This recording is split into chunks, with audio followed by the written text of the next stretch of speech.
todas as... Olá, boa tarde, quase boa noite. Eu sou o jornalista Cefas Carvalho e estamos começando mais um programa Conversa de Botequim. Toda sexta-feira, 17h30, no Portal Familiar do Centro Natal, uma entrevista, um bate-papo, na verdade, com alguém que faz política, economia, empreendedorismo, cultura, poesia. Como é o caso da entrevistada, da convidada muito especial de hoje, Yara Carvalho, poeta e produtora cultural. Yara, bem-vinda ao Conversa de Botequim. Obrigada, Cefas. Fica maravilhoso de estar aqui, né? A gente já estava com esse convite pendente já há algum tempo, né? Então não podia perder essa oportunidade de estar aqui em Natal, de levar esse papo com você, com todos os seus ouvintes, telespectadores, todas as pessoas que estão aí ligadas nesse programa maravilhoso. Perfeito, é uma alegria tê-la aqui, diretamente por Resdol. Vamos falar muito sobre Seridó. Primeiro vamos registrar aqui a nossa equipe. O programa tem José Agri como produtor e filmmaker, Natália Chagas como assistente de produção, e contamos aqui com o apoio logístico de Lula Belmont. Lembrando que o programa é 100% interativo. Nós estamos aqui no Bardal Familiar. Quem quiser assistir logo pode vir. Tem gente que disse que vai vir, viu? Iracema Macedo, outras pessoas, algumas vão fazer surpresa aqui. Se a chuva deixar em alguns lugares, né? Santa Liga está chovendo, mas enfim. E quem está assistindo pelo Facebook Cefas Carvalho pode fazer perguntas e ela vai responder aqui na medida do possível. Pode fazer pergunta, sugestão, crítica, pitaco, enfim. Programa interativo. Já tem gente?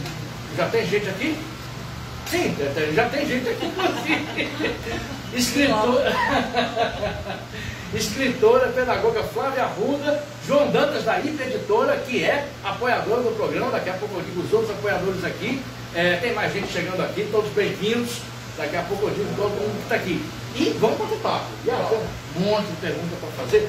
Cara, a pergunta tradicional do programa é sempre como a pessoa começou naquilo que ela hoje conhecida. No seu caso, poeta, principalmente, produtora cultural, sempre à frente do Casarão de Poesia. Eu pergunto, como é que era jovem Yara, criança Yara? Você era leitora, você tinha livros em casa, você discutia livros com suas irmãs. Como é que era você como jovem leitor? Eu sempre fui meio que a CDF da família, né? Eu era muito estudiosa, gostava muito de ler, assim, tive os privilégios de estudar na escola privada, né? Eu e minhas irmãs, não por sermos de uma família abastada, mas porque meu pai era trabalhador do comércio, então nós temos assistir de escola privada. E aí a gente sabe que há um privilégio, né? De você ter mais acesso a livros, né? Uma biblioteca escolar mais equipada, mas além disso, a questão mesmo do ambiente familiar. Né? Minha mãe sempre foi uma pessoa que gostou de ler, que escreve muito bem, sempre escreveu muito bem. E meu pai é aquele homem que cultivava muito a coisa de sonhar e de buscar os seus sonhos. Né? E dentro de casa a gente tinha vitrolas, sempre ouvíamos música, tínhamos cordéis. E essa dinâmica mesmo de estar ali trocando com as irmãs, somos quatro irmãs, né? Quatro irmãs, as irmãs Carvalho. Isso, vocês são uma lenda do Seridó. Exatamente, e assim, todos nós temos alguma relação com a arte, com a cultura, de alguma maneira, né? Minha mãe é artesã, meu pai era vendedor, era um artista na sua profissão. E minhas irmãs, nós temos na área de artes visuais, de música e de literatura.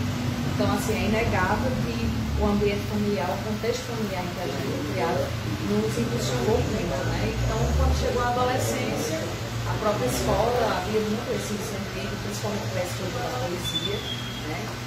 Tudo muito motivado ali pelas questões próprias da adolescência, né? Mas eu posso dizer que o que mais determinou a minha trajetória na literatura foi a minha entrada no curso de letras, né? Quando eu comecei o curso de letras e comecei a enveredar por outras leituras, fora daquele ritmo da escola, que a gente lê mais os clássicos, né? Eu pude conhecer autores mais diferentes, né, desse contexto. Aí eu pude entender que a literatura realmente me inquietava para além de ser uma leitora, mas para a escrita, né? E aí eu fui me aventurando, começando com sonetos mesmo, formas fixas. Cheguei a ganhar um concurso na universidade que foi de um soneto. Não tenho mais esse soneto, não tenho nem lembrança, mas assim, gostava dessa coisa da metrificação, do professor de literatura, e ensinava isso aos meus alunos. Até hoje alguém está recitando um cordel, mentalmente eu estou fazendo aqui com o dedinho, estou fazendo a extensão contando a das sílabas, né? Exatamente. Então, assim, pra ver se não tem pé quebrado. Exatamente. Eu identifico os pé quebrados, até bem famosos, eu identifico mesmo. Eita! Eu fico aqui, eu fico dentro de mim julgando. Mas assim, dentro de mim, né? Quem não julga, né? Mas antes da gente se adentrar nisso, uma curiosidade. Você como criança e já indo para a adolescência, fazendo suas leituras, Monteiro Lobato, literatura, entre aspas, de moças, que existia. Com certeza, o que você lia? Eu lia a literatura de moças, não meio. Moças. Júlia, né? Tínhamos. Bárbara, enfim, várias designações para a mesma moça, né, basicamente, porque é uma repetição. Uma história só. E assim, tinha essas leituras, teve Simão Pedro Lobato, teve o Cordel, né? Adentrei por essas leituras típicas da infância, né? Assim, não fui. Não houve essa diversificação, como por exemplo, meu filho hoje ele tem 16 anos, mas na infância dele ele já lia Adélia Prado, já lia Antônio Francisco, já lia pessoas fora desse contexto mais do cânone, digamos assim, né? Do que a gente é mais acostumado a ver dentro dos livros didáticos, né? Outros livros paradidáticos que as escolas utilizam, né? Em sala de aula. Então, mas que foram muito importantes, né? Em termos de poesia, sempre teve um Cecília Meirelles, um Carlos Drummond, né? Muito por influência da escola mesmo, né? E assim, e até hoje sou apaixonada, né? E um dos que influenciou muito para Augusto dos Anjos no ensino médio, não à toa o meu mestrado foi estudando Augusto dos Anjos. Eu lembro que eu escrevi muito poemas na pegada de Augusto dos Anjos. Você era de sobremesa para recitar versos íntimos? Com certeza. É um dos únicos poemas que eu sei de cor. Versos íntimos, soneto de fidelidade de Vinícius de Moraes, um pulo de um para o outro, né? Gigantesco. E 2 ou 3 meus. Mas assim, versos íntimos é de lei. Inclusive na universidade, no nosso primeiro ano, que eu digo assim, eu, Wesley, Theo Alves, né, aquela galera lá de Currais, nós realizamos um cortejo poético, né, que perpassava todas as escolas literárias, e eu e o Wesley, a gente subia na parede, uma parede baixa da quadra que tinha no campus, lá de Currais Novos, e eu recitava versos íntimos e ele recitava Psicologia do Invencível. Eu fui do Carbono, do Harmonia, e assim, foi um clássico dentro da universidade, assim, não se fez mais universitários como da nossa época, lá em Currais Novos. Eu imagino, só você citar você, Theo e Wesley já derrubou as paredes. Fala um pouquinho sobre essa sua entrada. Você disse que entrou, foi um divisor de águas, pelo que eu entendi. Como é que foi essa sua entrada? Eu não queria fazer letras. Eu queria fazer o jornalismo, o artes cênicas. Ainda bem que fez letras. O jornalismo, artes cênicas ou psicologia. Mas como eu não tinha como sair de Currais Novos, então se não tem tu, vai tu mesmo, né? Como a gente diz.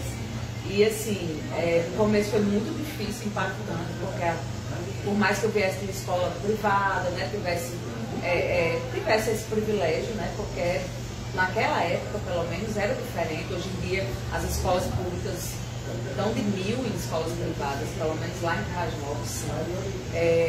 Então, assim, foi impactante no começo, mas quando eu comecei a me apaixonar, foi uma coisa assim, visceral, e eu logo comecei a me envolver em pesquisa, né, estudando Fulbert Espanta, depois estudando os próprios Currais Novenses, como José de Santa Cruz, estudando a história do Currais Novos, a educação do Currais Novos.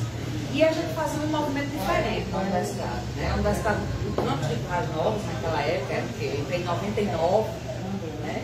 Então, naquele período ali, o campus de Currais Novos era mato, era só mato. Só tinha curso de letras e administração. E assim, quando chovia, a gente dividia espaço com sapos, com todo tipo de fauna e flora. Era mato, literalmente. Aí a gente tinha as nossas maneiras de sobreviver dentro do campo, porque tem sempre aquele professor que ninguém gosta. Lógico, eu não assistia a aula às vezes desse professor. E aí a gente fazia concurso de jogo de bila, porque era tudo mato, né? Não era calçado. Então a gente fazia mesmo, cada um levava bilas e ia jogar bila, porque gaseava a aula do professor que ninguém gostava. a gente tinha os lances de corredores, porque a gente foi percebendo que o aprendizado não é apenas dentro da sala de aula, né? E determinadas coisas a gente cumpre pro forma, né? Porque é o jeito, porque tem que cumprir, né? Mas que a gente entendia que a dinâmica de se relacionar dentro do campus era uma dinâmica que ultrapassava os limites da sala de aula. E a biblioteca também foi um espaço muito decisivo. Eu lembro que na biblioteca foi onde eu li Perto do Coração Selvagem, foi onde eu concluí a leitura de Perto do Coração Selvagem de Clarice. Foi o primeiro livro que eu decidi ler dela. Eu não sei se eu comecei certo, porque foi uma coisa nauseante, foi uma coisa assim que me arrebatou. Se começasse com o Marcelo Escuro, ia ser a mesma coisa. Mas assim, Joana, nossa, até hoje eu sou traumatizada no bom sentido, porque foi aí que eu comecei a entender que a literatura ela não vem para nos acomodar, mas para nos incomodar, né? E eu fui entendendo que aquilo que me incomoda, eu devo dar mais atenção ainda do que aquela poesia ou aquele conto, aquele romance que me instiga logo de cara, né? E isso aí foi Clarice que me trouxe, e foi, eu lembro muito a noite em que eu concluí a leitura de Perto do Coração Selvagem, foi no ambiente da biblioteca, um ambiente climatizado e tal, e eu me senti dentro de uma atmosfera assim, muito clariciana mesmo. E foi dentro da biblioteca também que eu escrevi cartas anônimas para um crush que eu tinha. E eu deixei dentro de um livro, ele era fã de Flor Bela Espanca, eu deixei dentro de um livro de Flor Bela Espanca, que encontraram e entregaram a ele. Né? Enfim, rolava muita coisa, foi desse rolar de muita coisa no campus, né? Inclusive saraus, um casarão abandonado que nós tínhamos lá, que existia lá. Que nasceu o Casarão de Poesia, desses saraus, né, que a gente se encontrava para tomar um vinho, para recitar poesia, para falar bobagem, né, para beijar na boca, que nasceu o Casarão de Poesia. Assim, a história, eu falo muito nós, porque a minha história está muito emaranhada com a história de muitas pessoas ali dentro, né? E a nossa história dentro do campus de Currais Novos fala disso, fala de pessoas que ultrapassaram as salas de aula e até hoje, né, estão juntos, né, nós, Casarão e outros amigos também. Perfeito. Eu ia perguntar, a pergunta seguinte seria, depois que você se formou, como que você seguiu? Mas se você quiser falar do Casarão de Poesia, eu também ia perguntar como nasceu o Casarão. Sim. Você meio que já falou, nasceu aí. Como é que aconteceu isso? Aí você responde da forma que você quiser. Como é que aconteceu esses dois processos? O Casarão e como foi depois que você se formou e você trabalhou? Fala um pouquinho como aconteceu tudo. Vou falar primeiro o que é que eu fiz depois que terminei, né? Durante o curso eu já comecei a lecionar, né? Em escolas privadas, lecionar literatura especificamente. E assim, foi uma época muito boa. Eu lecionei durante 10 anos. Então, durante o período da graduação e depois da graduação. E assim, foi um período muito bom, mas um período também que me trouxe muito adoecimento, né? A sala de aula não é um lugar fácil, né? E com 10 anos depois eu encerrei minha carreira no magistério, pelo menos por enquanto. Na educação básica eu nunca mais voltarei, mas tenho uma pretensão futura de... Me traumatizou tanto? Sim. Sim, a ponto de desenvolver diagnósticos. Exatamente. E hoje eu falo tranquilamente sobre isso porque realmente é uma coisa séria, mas que a gente precisa ressignificar, né? Mas que eu tenho a intenção de ser professora universitária, porque sempre foi o caminho que eu trilhei. Que aí é outra dinâmica. Adultos, exatamente. E sempre foi o caminho que eu trilhei, que eu tive que interromper por causa dos adoecimentos, né, que a sala de aula na educação básica me trouxe. Mas no meio disso tudo surgiu o Respiro, que é o Casarão de Poesia, que é o que me moveu e me move até hoje a trabalhar com cultura. Né, que é realmente a minha paixão, né, e que quando eu penso que não tem novidade para acontecer, acontece novidades, e agora somos Comitê de Cultura do Rio Grande do Norte, e é uma delícia. O Casarão surgiu aí nesse contexto, né, em 2006, os primeiros anos da década, né, nós fazíamos... 2006 foi o ano que eu conheci você. Pronto, exatamente, no prêmio, né? No prêmio do Luiz Carlos Guimarães. Tem uma foto nossa, né? Lá no Solar, eu acho. Solar Bela Vista. Exatamente. E aí eu sei que a gente fazia esse sarau no casarão, né? No casarão abandonado lá da Universitária, que hoje chama de Casa Amarela. E era um espaço assim muito, né? Um ambiente muito frio e tudo mais. Aí chegou um momento que a gente resolveu se juntar e realizar performances, recitais em outros lugares, né? E aí a gente começou a criar performances mesmo, ensaiar para performance e tudo mais. Só que chegou um determinado período, no final de 2006, que a gente resolveu fazer um evento de ano novo lá no Espaço São Cultura. Não sei se você conhece, né? É um teatro independente que foi criado pelo artista plástico João Antônio. E lá a gente resolveu fazer esse evento, como no interior. Hoje em dia já tem bastante, mas naquela época era muito difícil ter eventos alternativos. Então a gente mesmo tinha que criar, né? Para a gente não ficar ali limitado aos eventos da cultura de massa, né? E foi nesse momento que a gente realizou uma performance lá no Alboan, que a gente considera o nascimento efetivo do casarão. E estamos há 18 anos, né? Então a gente era o quê? Um grupo de performance poética, em 2006. E em 2009 nós nos inscrevemos no edital do Ministério da Cultura, de pontos de leitura, e nos tornamos um ponto de leitura. E aí nós tivemos que resolver o que é que a gente vai fazer com esses livros que chegaram, estante, computador. E aí a gente alugou um espaço e se tornou uma biblioteca comunitária e espaço cultural, que está até hoje atuando com mais novos. É muito legal. Cara, vamos começar a falar da literatura, provavelmente dita. O Porto de Cultura aconteceu, aí, como a gente já registrou aqui, em dezembro de 2006, estava todo mundo premiado ali, vencedores, menções honrosas, enfim, aí um começou a conhecer a poesia do outro. Aí você começou a escrever poesia, começou a mostrar, e sua poesia começou a ser.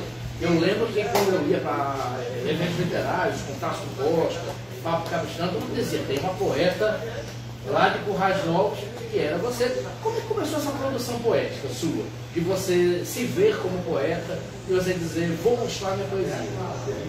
Teve aquele período inicial que eu falei, a adolescência, o começo da faculdade, né? Mas eu gosto muito de falar do marco que foi para a minha vida ler Adélia Prado. Adélia Prado, para mim, né? Depois de Clarice, eu tive a minha relação muito próxima com Clarice, tenho até hoje, mas e tentei já escrever prosa à la Clarice, porque ainda não me encontrei totalmente na prosa, mas estou nessa busca, comecei um romance, mas não sei o que vai dar isso aí, né? Só que a Adélia Prado para mim foi assim, impactante demais, e é até hoje, e eu não me canso de me emocionar, porque ela traz uma perspectiva para a poesia que eu nunca tinha percebido, que é essa coisa do cotidiano. E como o cotidiano pode fazer transcender, como o cotidiano tem potência, e como a poeira do cotidiano é potente, né? E aí foi muito nesse período mesmo que eu falei dos blogs. Foi com blog, né? Qual era o seu? Era Sérgio Carvalho. Era Sérgio Carvalho, eu era Mulher na Janela. Exatamente. Então, assim, esse período dos blogs foi fantástico. Eu acho que esse período dos blogs foi decisivo para muita gente daquele período, né? O Wesley, o Theo, Jeane, você, tanta gente, né? Muita gente que blog. Marina Rabelo, aí vem o quem? Moacir nos publicando no Balaio, né? É como se naquele momento eu estivesse recebendo uma bênção. Porque ele já era conhecido nacionalmente. Exatamente. Então, aquilo ali foi muito massa pra gente, assim, pra mim especialmente, porque trouxe um olhar de uma pessoa de fora que eu admirava. Lógico que o olhar de todas as pessoas é importante, mas o olhar de uma pessoa que você já admira traz um peso diferenciado, né? Então, aí aquilo ali incentiva você a escrever cada vez mais, né? E ampliar a sua rede, né? De contatos, de amigos, de admiradores e pessoas que você admira, né? Então, esse momento dos blogs foi muito importante. E aí vieram os prêmios, né? Ai, saudade de ganhar um prêmio. Nossa, muito saudade. Você tem uma ideia, um desses, o do Zila Mamé, né? Que foi do Potiguar Notícias. Exatamente, exatamente. Com o prêmio do Zila Mamé, eu paguei o parto do meu filho. É mesmo? Foi. Eu comprei só o mal do meu filho. Foi. Até hoje eu tenho o cupom fiscal do saque de R$1.000 do Parque do Rio. Nossa! Eu conto essa história todo canto, para você ver, um poema de 4 versos das formigas. A gente vai contar isso aqui. Resultou nisso, né? Vamos quebrar a linha temporal para falar disso. O Prêmio Zé Mohamed era organizado por Conta das Notícias, né? Com curadoria, com coordenação de Pinto Júnior, saudoso Pinto Júnior, que nos deixou na Covid, eu e Paulo Augusto. A princípio, depois ele teve que sair por questões de saúde. E os jurados, agora eu posso pensar que os jurados, Plínio Sanderson, Jean-Louis Medeiros e Antoniel Campos eram os jurados, se eu não me engano. Houve unanimidade. E Plínio era uma espécie de presidente informal do júri. Plínio, eu vou abrir o envelope. Qual é o número? Aí deu a numeração. Era muito sigilo completo, né? Era pseudônimo. Certo, é o poema da poeta que menstrua formigas. Isso é unanimidade. Aí quando abrimos o envelope lá, em público, era você. Como é que foi aquele poema? E fala mais sobre... Eu não tenho lembrança de como foi que eu escrevi. Não lembro de ter escrito? Não lembro. Assim, é um poema, né, conciso, né, 4 versos. E assim, na época eu estava muito nessa vibe de ser mais sintética, né, e tudo mais. Hoje em dia escrevo poemas mais longos. Tenho saudade, inclusive, desse poder de concisão. Mas eu acho que todo poema, eu acho que tem a ver muito com a época que você está vivendo, né? E eu acho que aquela época eu devia estar influenciada aí por alguma dinâmica, tanto pessoal quanto de leituras também, né? Porque leituras nos influenciam. Então eu não lembro, mas assim, as formigas, assim como vários bichos rasteiros, inclusive tem uma lagartixa aqui nessa perna, uma cobra nessa, e as formigas estão aqui nesse braço. Essas são as formigas da poesia. Mas são de outra poesia. De outra poesia. E outra que também tem. Depois você pode recitar, né? Posso, com certeza. E assim, os bichos rasteiros, na verdade, eles me acompanham desde a infância. Eu tinha muito sonho com bicho rasteiro. Eu sonhava muito com cobra, com jacaré, com lagartixa. Eu tinha muito sonho com isso. E aí, quando eu comecei a ter o contato com a poesia de Adélia Claro, eu fui percebendo que eu posso falar sobre isso em poesia, né, essas pequenitudes do cotidiano. Rapaz, é agora. É agora que eu vou trazer o imaginário da minha infância, que me amedrontava, mas também me encantava, porque, lógico, sonhar com jacaré era assustador para uma criança, mas assim, tinha situações de sonhos, porque eu sempre fui uma pessoa que sonhava muito e sonho muito. Você lembra? Nas madrugadas. Você lembra de todos os sonhos? Eu lembro muito dos sonhos. Eu esqueço 5 minutos depois.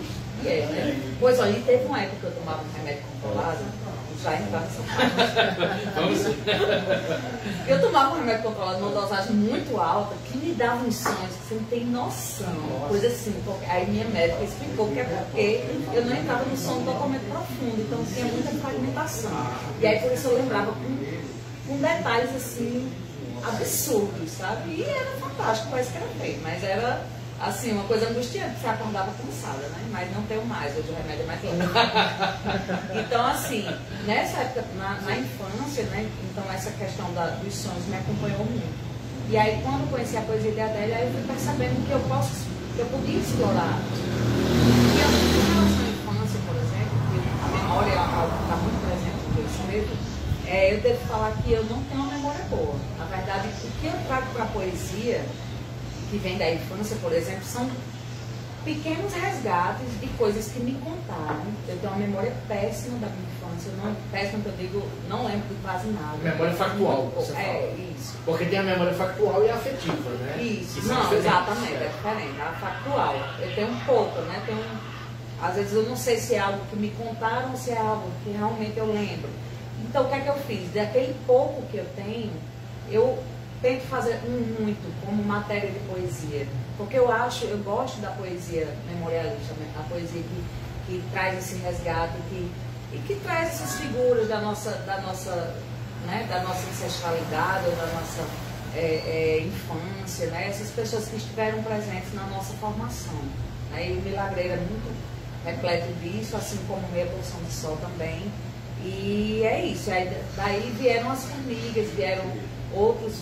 Né? Tenho abelhas também nas minhas poesias, tenho muitos tipos de bichos. Tem um lagartixas, que essa minha primeira tatuagem é uma lagartixa, que é de uma poesia minha, que fala sobre reconstrução, sobre se reconstruir.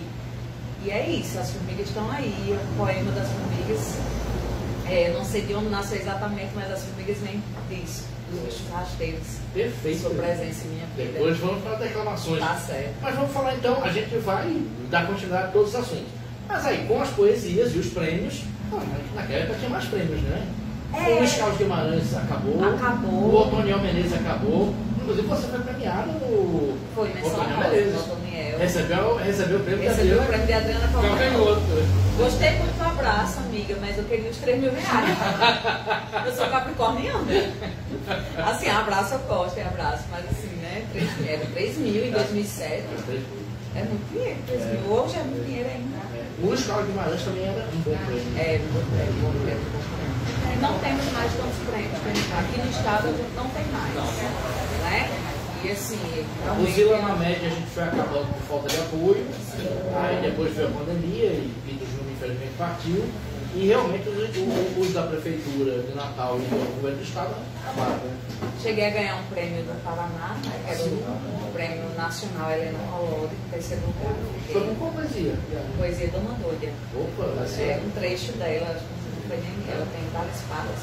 Foi um trecho dela, que foi em terceiro lugar. E que hoje é o concurso nacional de poesia do Paraná. Na época ela era isso.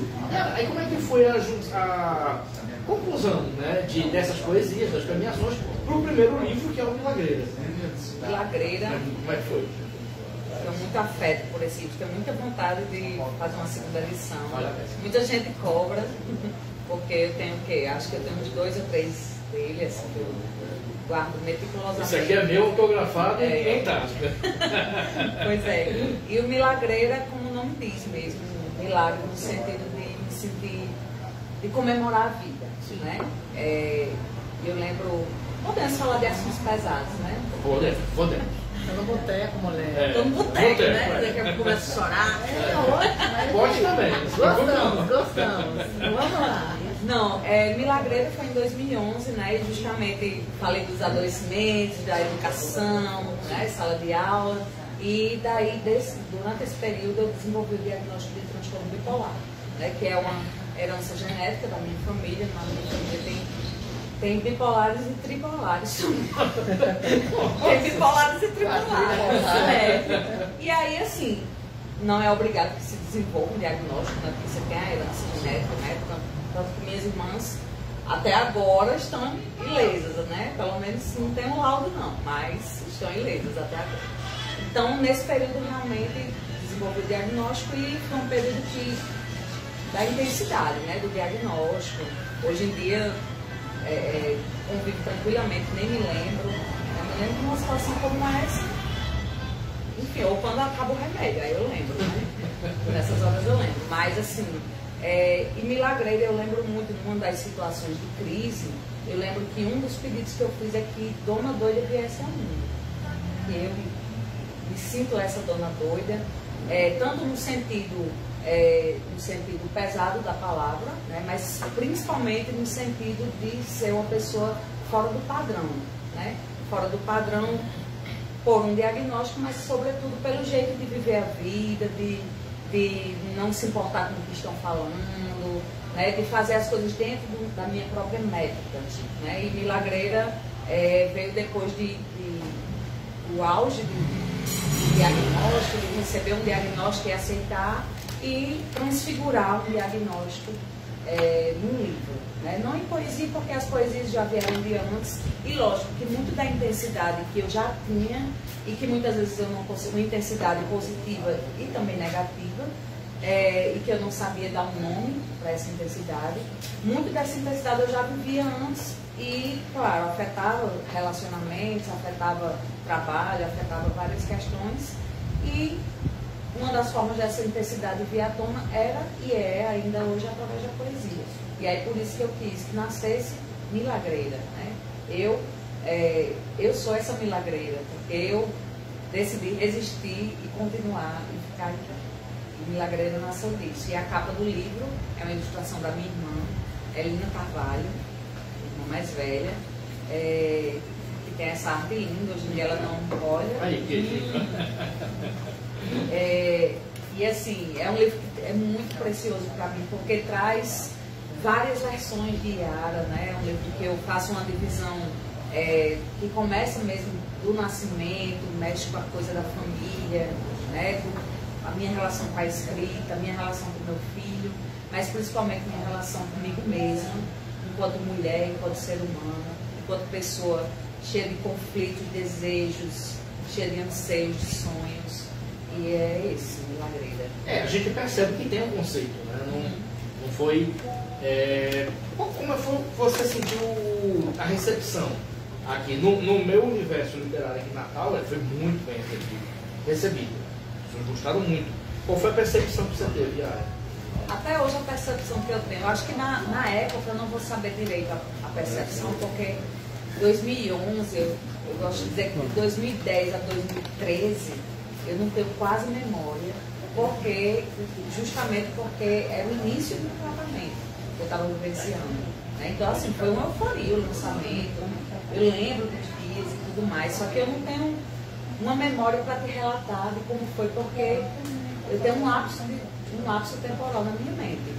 Porque quando você está iniciando um processo de tratamento, você vai testando várias medicações até encontrar a sua, né? Que hoje é o meu esqueminha maravilhoso. Né? Eu tenho quase um porta-retratos com a fotinha dos meus remédios, porque senão eu não estaria aqui conversando com você. Né? Jamais que eu vou estar demonizando medicações da indústria farmacêutica, não, porque a gente sabe que tudo tem sua importância, inclusive isso aqui, né?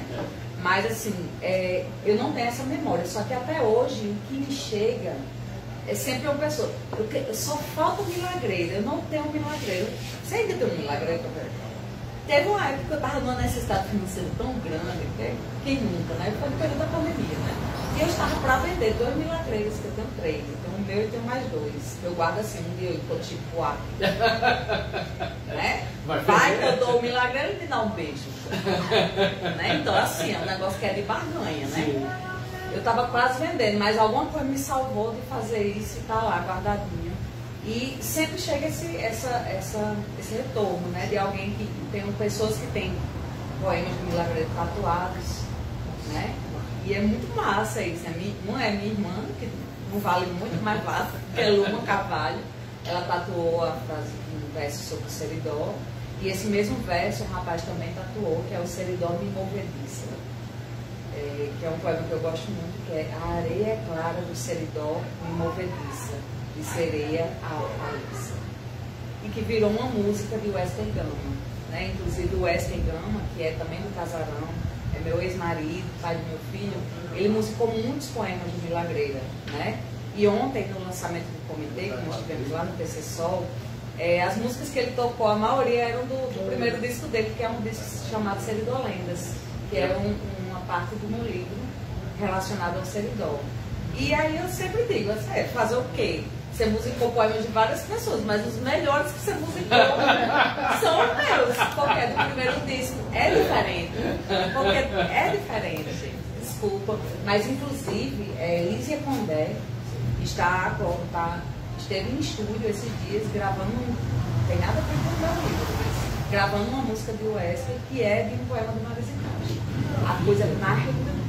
É a canção do Uma Moça Judia? Sim, não. Essa é de Iracema. É de Iracema.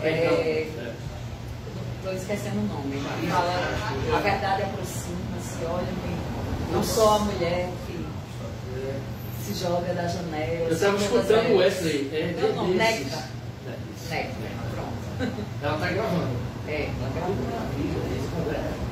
Pois é. Então, assim, Milagreiro, o que me chega são essas impressões e sempre acaba sendo uma referência àquilo que você faz primeiro, né?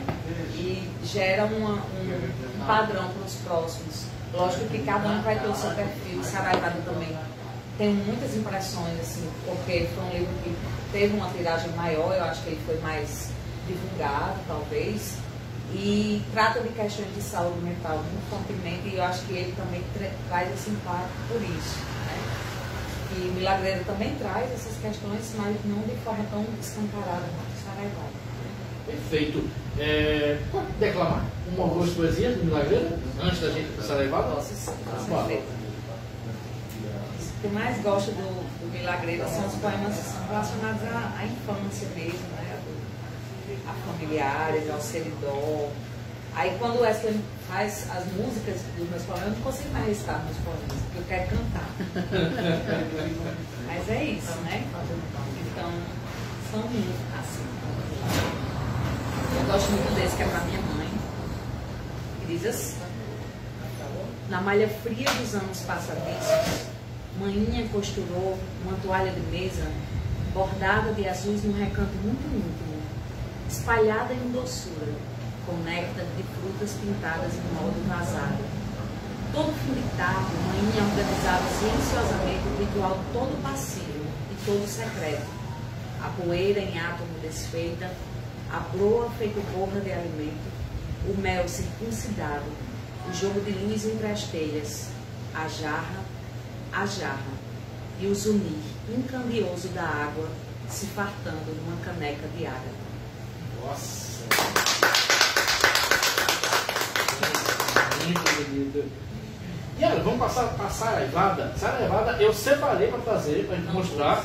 Fui mostrar para a Natália Chagas as poesias e deixei no sofá lá de casa. Não tem nada não, a capa é essa aqui. Isso, exatamente. É isso mesmo. A capa é essa.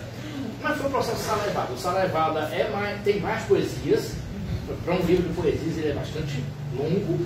As poesias são muito poderosas, realmente elas abordam os temas que você falou. Como é que foi o processo de escolha das poesias, de lançamento? Como foi tudo, Yara? O Saraivada eu devo agradecer ao transtorno bipolar em outro sentido, que era uma euforia. Estava num momento de euforia. Né? Assim, quero publicar um livro. Perguntei ao meu ex-marido se ele podia patrocinar, ele podia patrocinar, porque é assim, né? Ou a gente faz um empréstimo, porque não existia Lei Aldir Blanc, não existia Lei Paulo Gustavo, não existia não, né? Então, vai nos corre aí, né? E nessa época, a gente se empenhou nisso, né? Em 2015, eu estava muito bem, né? E eu comecei esse processo estando muito bem e nesse processo, né, numa certa euforiazinha, e me ajudou, porque aumenta a criatividade mesmo, né? E eu lembro que o processo de criação, eu tinha já uma quantidade de poesias, e quando eu comecei a dialogar, né, com o editor, foi Davi, né, Davi Leite, e também com o Ivan Júnior, né, da Offset, e nesses diálogos, nessas trocas, foram nascendo outros poemas. Eu lembro que nesse período eu escrevi mais de 100 poesias, em pouco tempo, por isso o nome Saraivada também, né, que foi de uma vez assim. E aí, para escolher os poemas que ficariam no livro foi uma dificuldade, né? Mas passa muito por esse processo e é um livro que faz essa construção mesmo de mostrar a relação com a palavra, enquanto a palavra nos salva, enquanto a palavra tem poder, tem força, trazer essa questão da saúde mental, do adoecimento psíquico, né? Até no final chegar à saúde mental, porque eu faço um caminho no livro, né? Até a vida surgir com uma certa esperança, né?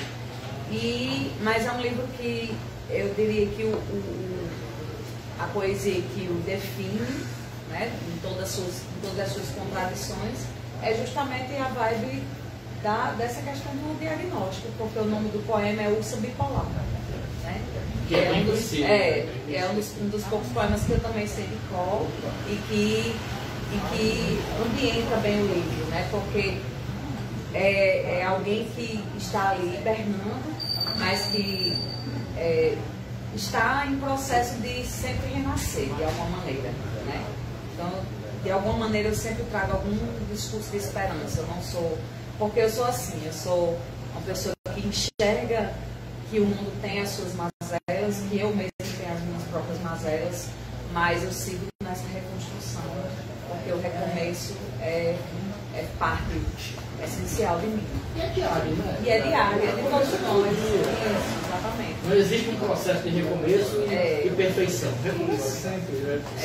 E aí tem uns poemas assim muito pesados, né? De falar mesmo sobre temas como suicídio, né? De temas nesse sentido, mas que trazem essa perspectiva do humano, né? Porque eu entendo que a saúde mental, que as palavras como suicídio, elas têm que ser faladas. né? Elas não podem ser silenciadas, porque no momento que você silencia, que você cria um tabu, que vira uma palavra proibida, quem sente aquilo, ela não tem coragem de verbalizar e não tem coragem de pedir ajuda, né? E eu, por isso que eu percebi no retorno que eu tive de leitores a respeito de Saraivada, foi muito isso. Ziara, eu queria muito ter escrito. Eu já me sentia assim. Como é bom ver você, perceber você falando naturalmente sobre algo que eu não posso falar com minha mãe ou com meu pai, né? E eu acho que é uma das, não vou dizer função, mas uma das características que a poesia e que a arte tem, né? Que é de promover essa catarse, né? De provocar transformações. E isso vale para tudo, né? Transformações não apenas no mundo, né? Você só transforma o mundo se você transforma a si mesmo, né? E é isso que o Saraivada, eu percebo esse impacto por esse motivo também. Eu acho que o Saraivada causa isso no leitor, assim. E olha, você falou que uma das coisas que você sabe é a emoção bipolar. Poderia? Você quer reclamar? Vamos lá.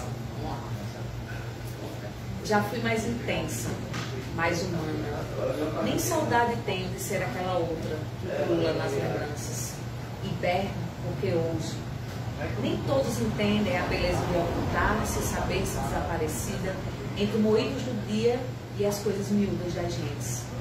Um dia tive o sonho de escrever, mas os oceanos me roubaram o ócio e o desejo. E mesmo que meus ainda fossem, eu só estaria viva para contar que está vazia, metade do meu coração. E a metade cheia que dizem me caber, eu desconheço, embora mesmo sem querer, procuro.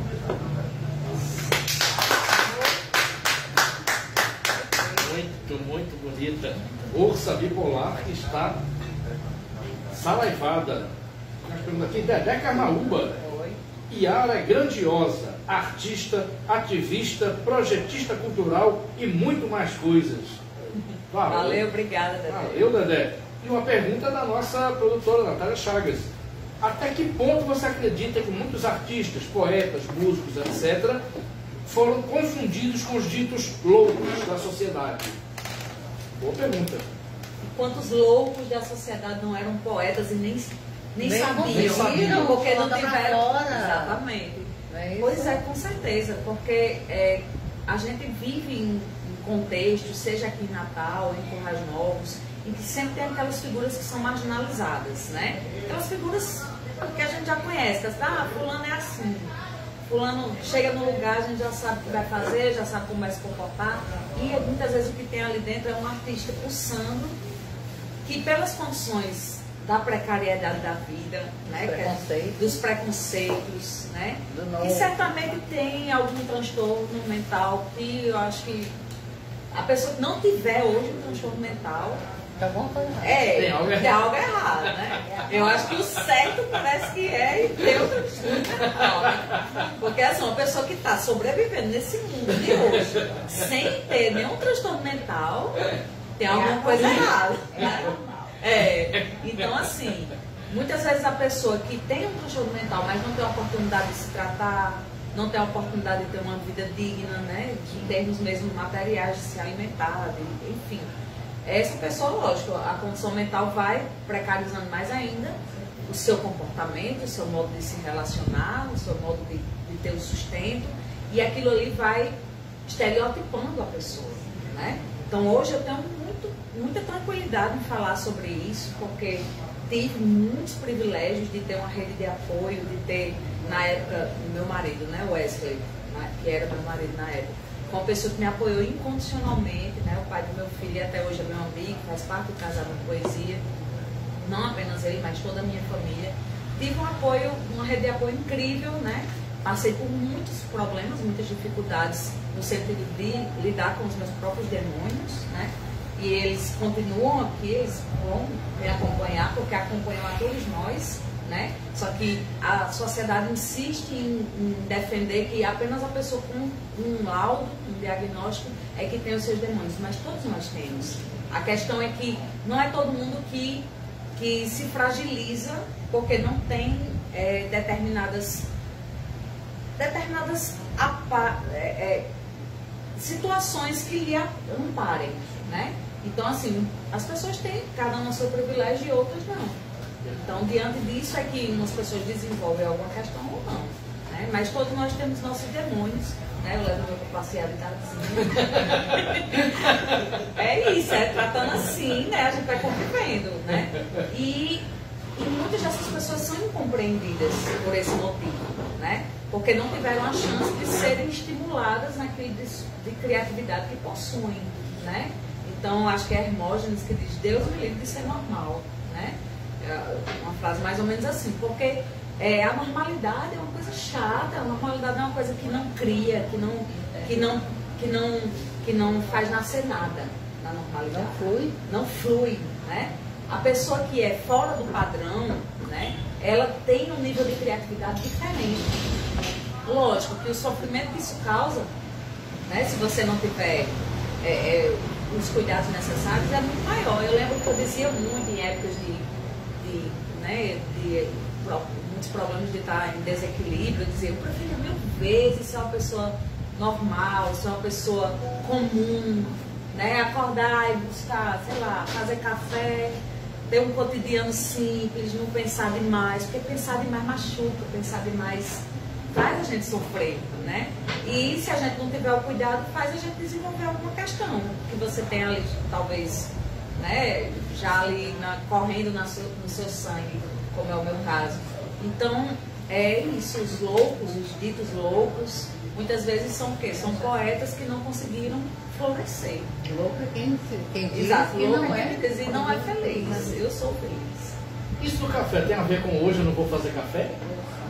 É uma poesia para Wesley, né? Hoje eu não faço mais café. Que virou uma música. Foi, exatamente. É uma poesia para Wesley.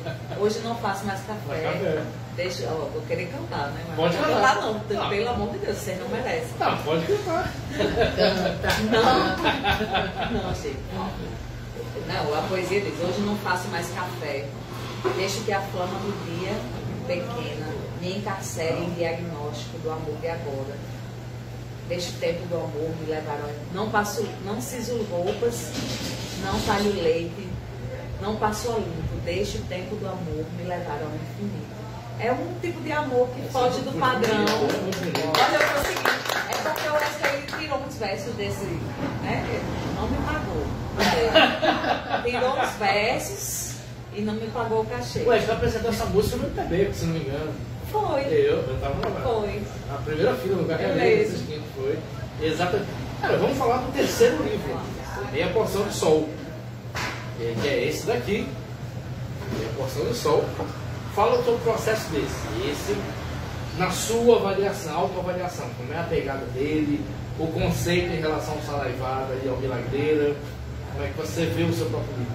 Meia Porção de Sol, acho que ele vai dialogar mais com Milagreira do que com Saraivada. Saraivada, ele, por exemplo, Saraivada já não traz o seridó, né? Não traz essa questão da memória, né?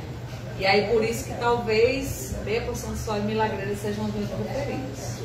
Que eu gosto mais, porque eu curto mesmo essa coisa de adentrar na terra, né? Na coisa telúrica, sem ser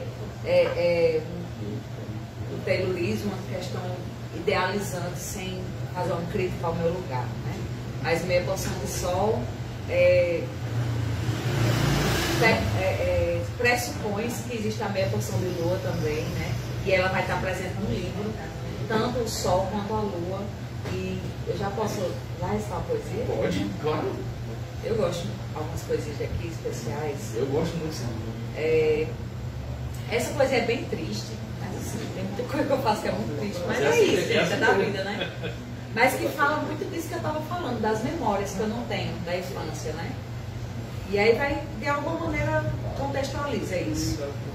Eu tenho inveja dos que têm memória e contam a infância com requinte de detalhes que me dão água na boca. Por que, Deus? O senhor já sabia que eu iria ser uma mulher prática, ainda que poeta, ou que facilmente eu trocaria uma chuva por um passeio de carro?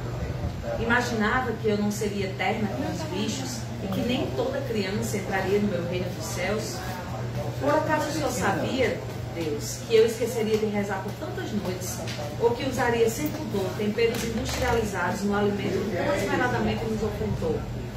Ah, de certo eu tinha ciência de que eu seria o tipo de pessoa que deixa todas as luzes acesas, que ri do que não tem graça, que esquece a magia das canções. Eu, certamente, não daria memórias de infância, se Deus eu fosse, para alguém que dobra a ponta dos livros na página onde parou, muito menos para qualquer ser humano capaz de não gostar do sol nascendo entre passarinhos. Jamais daria o dom de lembrar das brincadeiras com as irmãs para alguém que se acha tão capaz de viver só. Seria porque eu bebo água gelada depois do café quente que o Senhor Deus tirou-me a chance de lembrar do bigode do meu pai? Ou seria porque não demoro tempo suficiente no banho e não aproveito com aquele ardor comercial de TV o sublime momento de lavar os cabelos? Deus, que mistério não me saber criança. Diga-me onde errei, para quando eu nascer de novo, ter a chance de preencher meus álbuns de instantes. Minhas conversas com a mamãe no batente da cozinha, a briga pelos namorados imaginários, as bonecas deixadas de surpresa sobre a cama, o pé de seriguela pendendo no quintal, olhar o mundo sobre a cisterna e poder chorar pelos ídolos que morreram. De uma coisa eu sei, o senhor nem precisa dizer porque eu lembro tão bem das quedas. É claro que já sabia do meu fracasso lá de 2011 e quis me deixar preparada para o tombo que estava por vir depois dos meus 30. Uma mulher sem rosto nem lembranças, caindo do alto da torre. Se olhava para o céu, o chão não pensava, só caía com a alma fechada, torcendo para não lembrar do impacto.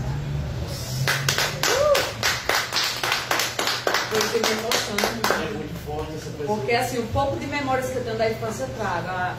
Eu em cima da cisterna chorando quando o Matheus morreu. 15 anos eu tinha. Nossa. Meu pai que deixava a boneca debaixo da cama, as bonecas de pano.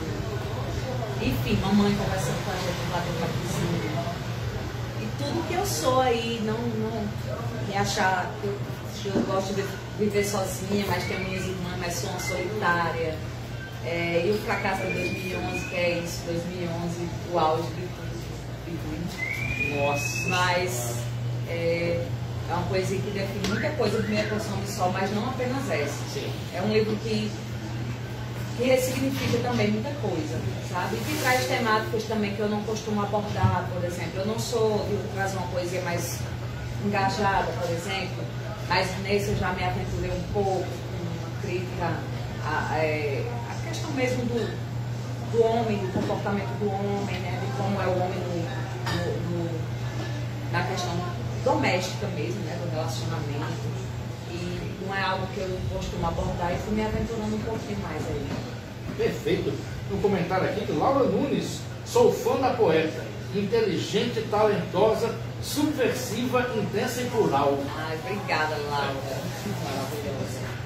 Vamos abordar justamente alguns temas. Tem alguns temas que eu queria abordar, e temas diversos. A sua poesia tem algumas particularidades muito interessantes. Ela lida muito com essa questão do seridó. Todo seridoense tem uma relação telúrica, né? Tem uma terra. Antes de eu abordar o outro tema, que é o erotismo. Sua poesia tem uma poesia escrita por mulheres, não tem um pé do erotismo forte. Carmen Vasconcelos falou sobre esse assunto aqui nessa mesa. Iracema Macedo também. Marise Castro, tem uma poesia também, é muito erótica. Erótica no sentido de abranger sexualidade. Como é que é com você? Como é que você analisa esses dois assuntos que você aborda também? O erotismo pelo viés da sexualidade, e muitas vezes o erótico não quer dizer o erótico excitante, é o erótico com um estudo da sexualidade humana. E essa relação telúrica com o seridó, com o chão, como é que você avalia isso, Yara? Olha, para ser bem assim, contando os bastidores da poesia, muito do que eu escrevi de poesia erótica, né, assim, lírica, amorosa, erótica, era com marco de sedução. Tinha um endereço definido. É mesmo? Não era lírico, não, era... Não, porque assim, vou usar... Eu sou poeta, cara, né? Lógico, sou gata, sou gostosa e tal, tudo bem. Mas assim, eu tenho um artifício... Que é a poesia. Que não é todo mundo que tem, que é a poesia. Porque gatas e gostosas temos várias. Tinha uma ali que saiu clara, gata gostosa, Natália, gata gostosa. Flávio, eu sei que escreve, Natália, todo. Então, cada uma com a sua arte, elas seduzem, né? A arte tem um poder de sedução muito forte. Né? Então, assim, tem poemas que eu identifico. Você que foi pra fulano, foi pra ciclano. Os de Wesley, lógico, estão bem definidos, mas tem outras pessoas, né? Porque a vida é longa. Então, assim, nasceram com esse intuito. Sim. Mas por quê? Lógico, isso aí é o bastidor, né? Sim.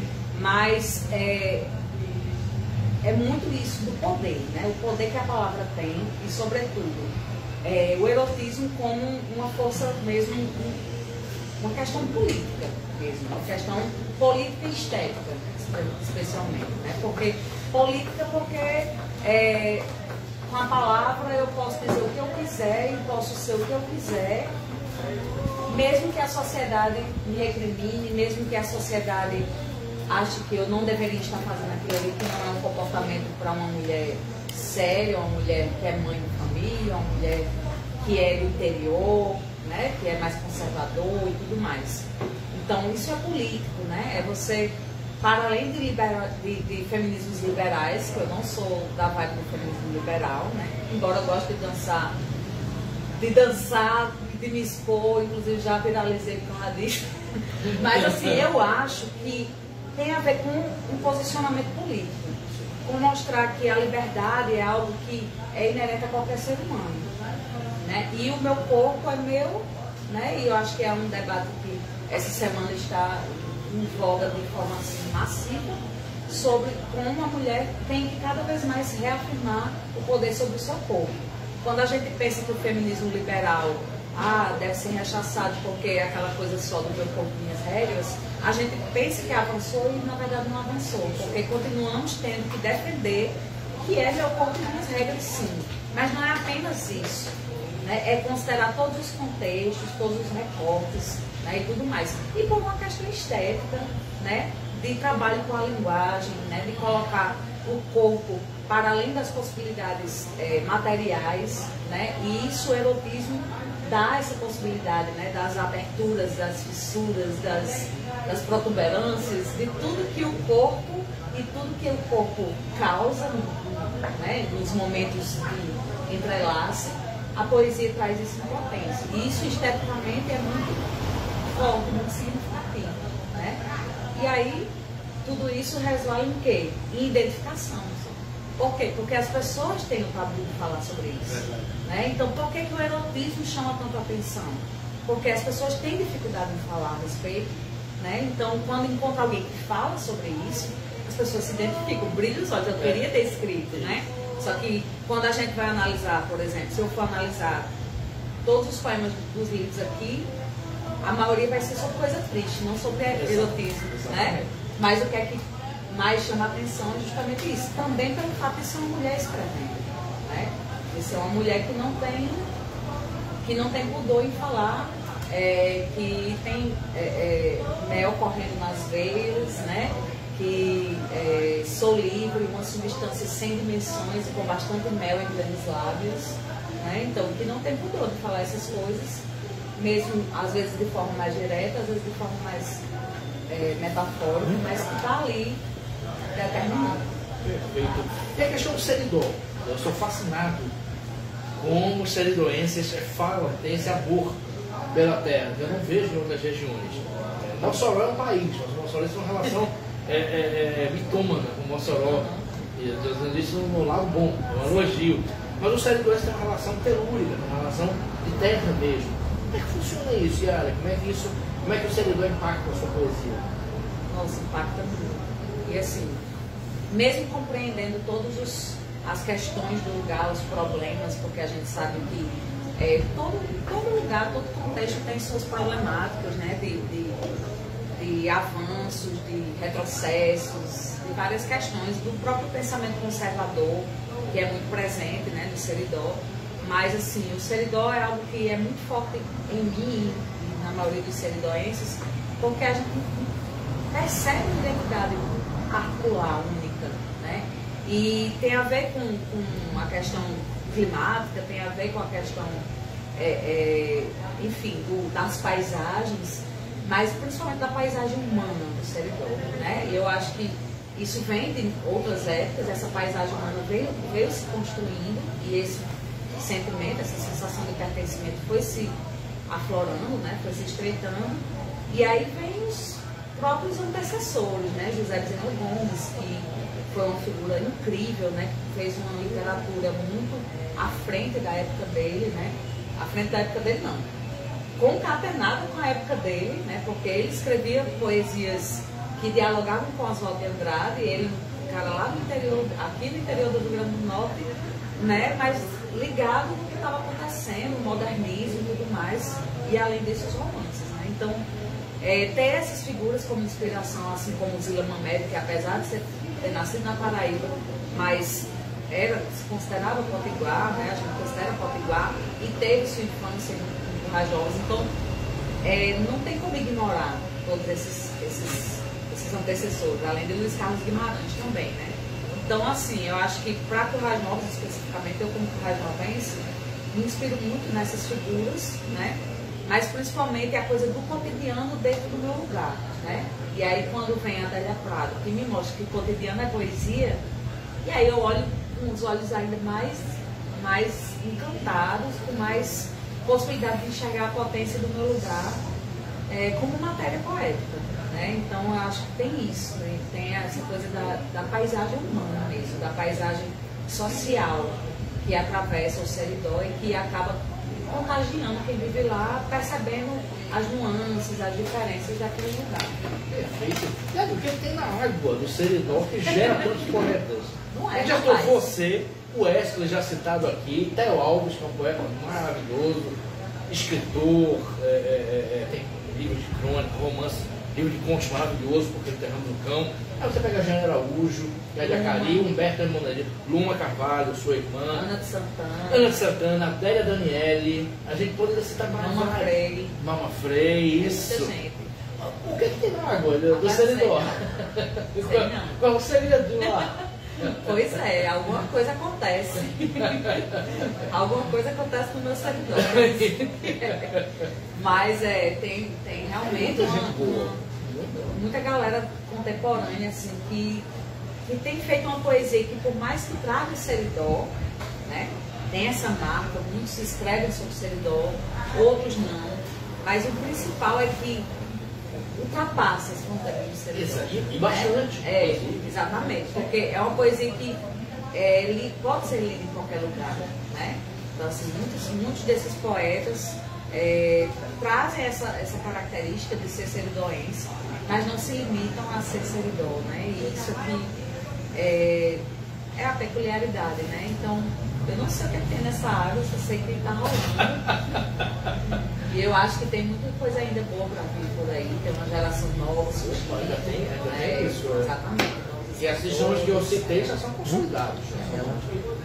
Já ganham prêmios, já estão em antologias.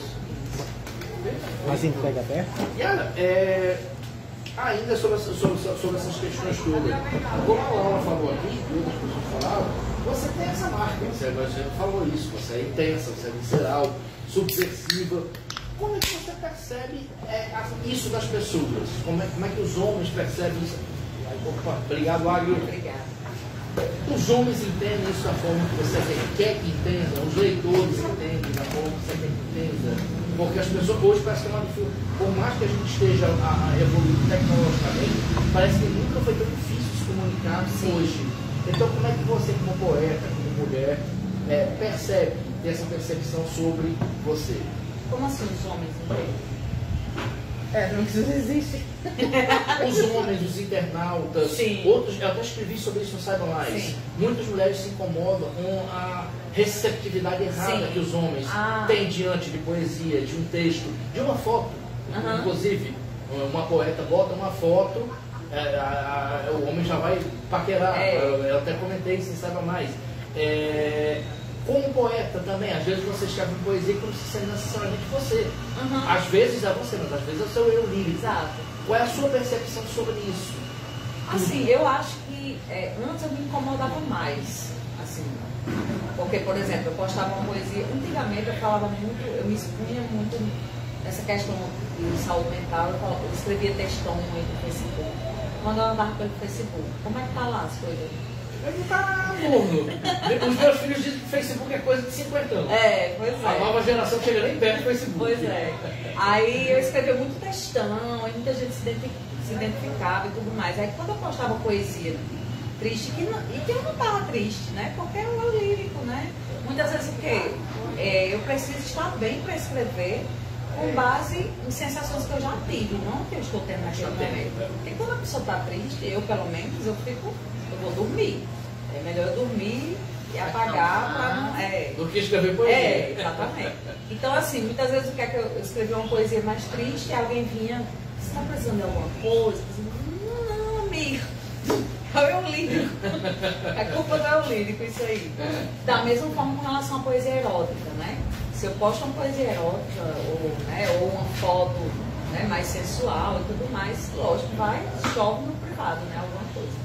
Porque realmente as pessoas não conseguem separar a pessoa da obra, né? A pessoa da poesia. E entender que são duas situações diferentes, são dois organismos diferentes, né? E a poesia está aqui para servir a mim.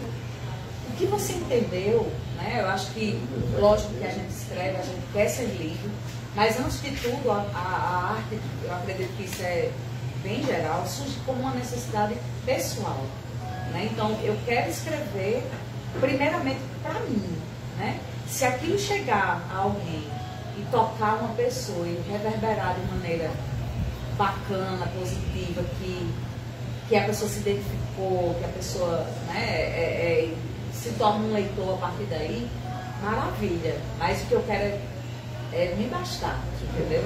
Então eu tenho uma percepção de que, eu não sei se é autoestima, porque eu costumo dizer que minha autoestima não é lá muitas coisas, mas na poesia onde a minha autoestima é boa. E eu tenho trabalhado isso de dizer tranquilamente, minha autoestima na poesia é boa. Não passa, eu não entrego meu livro para revisão crítica. Porque se alguém sugerir que eu tenho um verso, que eu não consigo fazer isso, entendeu? Então, assim, é uma autonomia que eu ganhei ao longo do tempo, que não é fácil, né? E que não é obrigado, porque tem gente que gosta mesmo de ter essa revisão. Eu não gosto. Eu sou muito...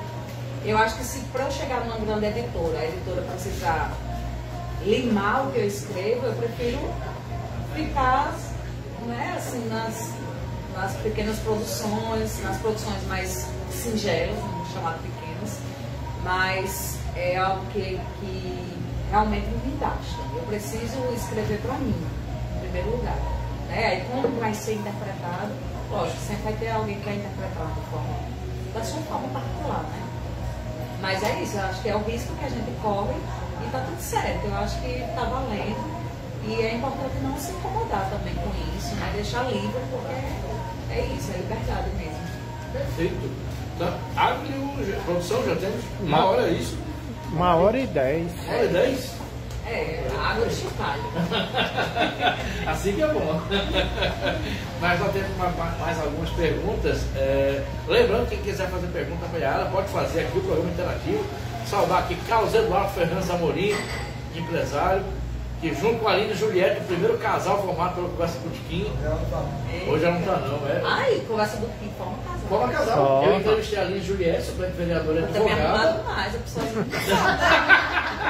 Ninguém avisou, né? Não, mas não, acho que não, porque esse ano eu estou fechada para balanço. Como assim? Quem pegou, pegou, quem não pegou só em 2025. Eu estou focado no trabalho esse ano, estou focadíssimo. Nessas horas que aparece. Né? Quando a gente está distraído. Pois é. E Santo Antônio aí atrás, olha. Mas não entra no meu foco, não. Mande por mim. Pronto. Por falar em trabalho, fala sobre o Comitê de Cultura. Você veio aqui do Comitê de Cultura ontem, né? Você é coordenador do Comitê de Cultura em Correios Novos. Como é que funciona o comitê, para quem não sabe, e como é que está sendo esse trabalhado? Está sendo muito massa, uma frase incrível mesmo. Para a gente aqui da cultura, do Rio Grande do Norte, para mim em especial, né, com essa nova empreitada, o Comitê de Cultura faz parte do Programa Nacional dos Comitês de Cultura do Governo Federal, né? É uma iniciativa totalmente nova do Ministério da Cultura, E a ideia é justamente capilarizar as ações do Ministério da Cultura, né, em parceria com organizações da sociedade civil. Então, o Comitê de Cultura do Arriene é formado por 3 entidades, que é o Facetas, aqui de Natal, né, nós lá de Currais Novos, o Casarão de Poesia, e o Cirano Luiz, lá de João Luiz, englobando essas 3 regiões aqui do Rio Grande do Norte, para fazer ações de mobilização junto aos artistas, ações de comunicação cultural, né, para informar, para chegar no artista e capacitar com relação aos editais, não apenas do Ministério da Cultura, mas editais de uma forma geral, para que o artista possa ter a possibilidade de acessar os recursos do financiamento, né? Isso que é tão difícil, né? Muita gente já tem experiência, mas a maioria avassaladora dos artistas não tem essa expertise de chegar e de escrever o seu projeto. Às vezes tem uma arte, na maioria das vezes tem uma arte incrível, melhor em termos de singularidade, de identidade, do que muitos aí que são já, né, aqueles que ganham centros editais e que às vezes estão fazendo ali mais do mesmo. E aquelas figuras que têm ali a criatividade pulsante, mas não tem a técnica para atingir, né, o objetivo de alcançar esse recurso. Então a gente está aí para isso, né? Durante 2 anos o Comitê de Cultura vai atuar inicialmente em 50 municípios do Rio Grande do Norte, atuando aqui em Natal, Seridó Oriental e região, a parte do Oeste, Potiguar. E assim, ontem foi lançado aqui, né, lá no TC Sol, terça-feira foi lançado lá em Currais Novos, no Teatro Amorante. E em julho vai ser lançado em João Luiz e em Mossoró. Iniciativa maravilhosa. Muito bom. E olha, então na reta final tem mais algumas perguntas, mas deixa eu passar para os presentes. A IPA Editora tem um livro para lhe oferecer aqui. Olha. IPA Editora, que é parceira do programa. Rapaz, não sabe o que é sair com presente? Mais de um. Eita. João Dantas, que é o... Aqui. Ai, obrigada. Dá um abraço, né? O livro. Olha a foto, olha a foto, a foto. Pronto. Obrigadão. E a autora está aqui também. Flávia. Daqui a pouco tem autógrafo. Quero.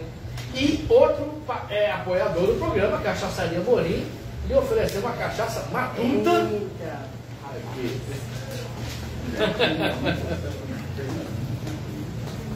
Um abraço para sou eu, Morim, e para Marquinhos, lá da Cachaçaria.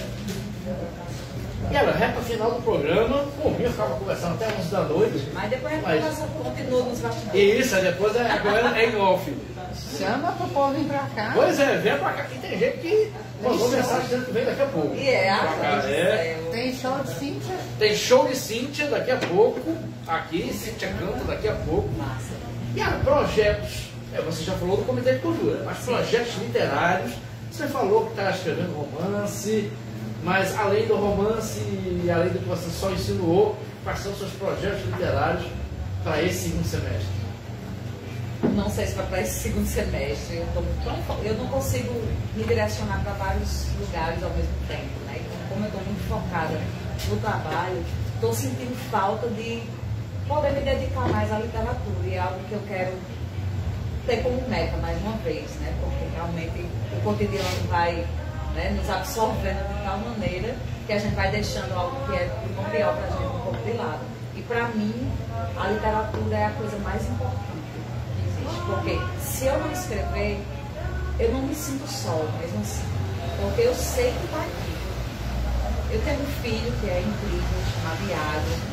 E eu sei que daqui uns dias ele vai alçar os voos dele. Está com 16, né? 16 anos, vai alçar os voos dele, vai querer nem saber de mim, já está mais ou menos assim, né? E a minha família, cada um no seu canto. Vai me chamar para comer pizza, vai bater papo, vai ficar assim. Já disse a ele que pode me botar num abrigo quando eu ficar decrépita, não tem problema, porque eu não quero dar trabalho a ninguém. Mas uma coisa que eu sei, que eu tenho certeza, é que a poesia vai estar sempre aqui, porque é uma parte substancial de mim. Então, assim, eu demoro muito tempo para escrever, tenho uns processos muito lentos, muito específicos, não sou disciplinada, mas eu não me sinto só e não me angustio por isso, porque eu sei que está aqui.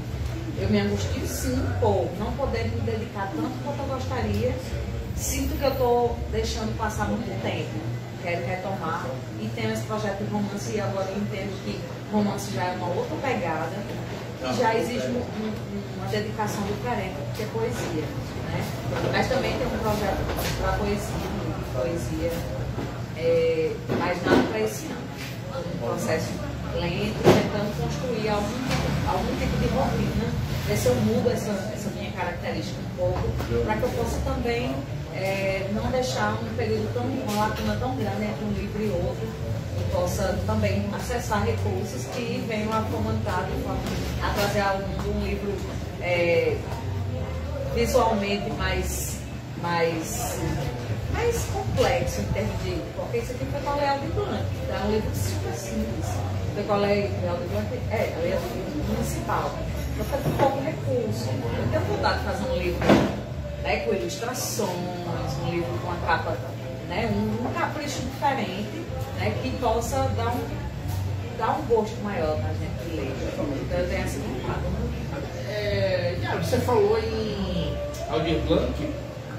Como você passou pelo período da pandemia? Foi um pouco difícil para todo mundo, né? Eu e Theo criamos aquela live para a gente enlouquecer, e quase enlouqueceram também. Como é que você passou pelo período da pandemia? O que é que impactou você como ser humano e como poeta? Assim, eu não tive perdas, assim, como pessoa da família, não passei por esse processo de luto, que muita gente passou. Fiquei isolada, tive a oportunidade de ficar isolada, porque tinha o meu trabalho na época, eu era da Casa de Cultura, da Carlinópolis, ligada à Fundação José Augusto, então eu pude me afastar, ficar reclusa, tive esse privilégio, era um privilégio. Então, assim, foi uma época que hoje eu posso dizer melhor, porque não estamos lá naquele contexto, mas foi uma época muito produtiva. Muito produtiva. Eu fiz muitas amizades, muitas lives. Lógico que ninguém, assim, hoje em dia a gente não conseguiria mais viver naquela realidade de tantas lives, Mas assim, fiz muitas amizades com muita gente de todo o Brasil, conheci muitos poetas massa. Bebi demais. Nossa! E eu costumo de beber em casa, que eu nunca tive, Mas assim, e vivi muito essa relação comigo mesma, foi muito reveladora, sabe? Assim, de me perceber no dia a dia, de poder dialogar comigo, de ficar sozinha, porque tinha um período que meu filho ficava muito tempo com o pai, depois voltava, enfim, então foi uma coisa angustiante, claro, mas hoje eu posso dizer, na época eu não ficava dizendo, porque seria como tripudiada de quem estava sofrendo, Evitava olhar noticiários, que eu olhei muito, que aquilo que me deixou pra baixo, eu evitava o máximo possível. Fazer mal, né? Mas assim, eu fiquei muito bem em casa. Eu engordei 5 quilos. Eu pedi lasanha 10 para meia-noite. Era muito delírio, muita cerveja, muita dança na madrugada, apagando as histórias no outro dia. Voltei. Naquela época eu tinha mais pudor do que hoje. Hoje eu não apago não, eu tava lá. Apagando no outro dia, não adiantava já, a gente já tinha. Muito nudes, nossa. Tá fazendo errada. Nossa. Aquele tempo de confinamento era Furei quarentena umas 2 vezes. Eu vi os depoimentos seus, você furou. Furei quarentena, uns aniversários aí, sem futuro. Mas assim, não me orgulho. Mas eu lembro muito de uma situação que até virou um conto depois, da primeira vez que eu saí. Saí de madrugada, Tava bem louca. Ai, não, eu quero sentir a madrugada. Porque eu tava comentando com o Lula aqui antes de você chegar. Eu era de beber até de manhã, Sou ainda, de ir pro mercado público, comer com cuscumizados, cerveja, depois um café. Eu sempre fui dessa, de amanhecer na rua. E aí eu senti falta disso, eu não ia ter ninguém na rua, mas hoje eu vou sair. Aí a primeira vez, eu saí, ninguém não tem ninguém na rua. Quando eu saí de casa, que eu fui subir na ladeira, minha chinela não se torou. Com sinal. Aí eu tive que voltar. Aí daí nasceu um ponto. Porque a hora de mirar o seu momento da vida, que era o meu momento de sentir, de respirar, de sair de casa, Aí a realidade vem, tu convoca a volta, querida, rabinho entre as pernas. Aí voltei. E aí daí nasceu Um conto. Ah, você publicou esse conto? eu acho que eu publiquei no Instagram. Não é. É a hora do orvalho. É? Vou dar uma olhada. E a gente tá na reta final, infelizmente, porque eu ficava aqui até 11 da noite. E em on, a gente vai ficar em off. Mas vamos acabar com declamação? Poesia? A sua escolha para terminar com poesia. Bom, tem uma aqui que é dessa época, que diz assim: se eu dançar em meio ao caos, não me cure de ser alegre, ainda que reticente. Não me cure de amar entre cuidados exagerados. Não me cure. Eu sou terra, eu sou a terra. O meu corpo dança entre os hemisférios. O meu corpo briga com o demônio. Falta-me o ar e me sobra chão para dançar com os pés em febre. Tenho a fibra das mãos gastas, tão alvas quanto o cabelo das avós. Eu dançaria agora mesmo com vovó se ela não tivesse morrido. Permissão para dançar, permissão para adoecer de amor, permissão para beijar quem eu nunca beijei, permissão para cair do planeta e vagar noutros sistemas, alegre, entre tijolos intergalácticos. Essa poesia, a gente termina com essa coisa aqui. Yara, obrigada por ter vindo, foi maravilhoso. Foi demais. Muito bom. Obrigado a todos e todas que estão aqui acompanharam. E até o próximo Conversa de Botequim.